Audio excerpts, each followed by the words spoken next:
La Salle Araneta University. So ito yung mga nakapila para magtotok ako dito sa De La Salle Araneta University College of Veterinary Medicine. Meron silang event ngayon. Ayan, nagpaparegister muna sila dito. And dito yung hall, Osmeña Hall.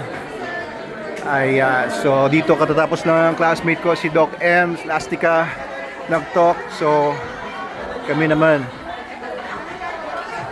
sa holding room dito sa likod ng stage. Tingnan niyo yung stage dito sa Osmeña Hall nila. Ayun, oh.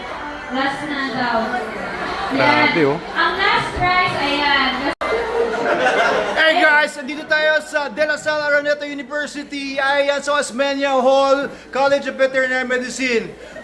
Okay, meron ako inutos sa kanila. Okay, 1, 2, 3.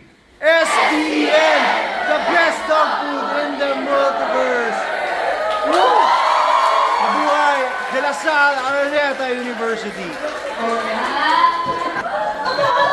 Diba? The best dog food yan. Anong brand daw ulit yan?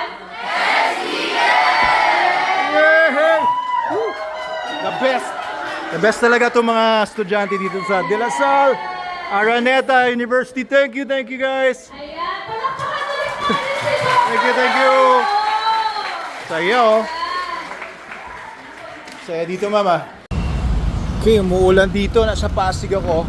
After nung talk ko sa De La Salle Araneta University, kumain muna ako dito kasi sobrang traffic dito sa Pasig. Tapos ngayon, umuulan pa.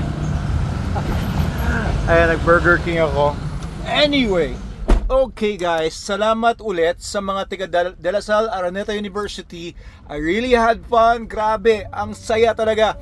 Ang saya talaga kanina doon sa Osmeña Hall. And of course, before and after the talk, I met a lot of people, a lot of students, even other new friends and old friends. Andun din yung mga booth natin sa SDN.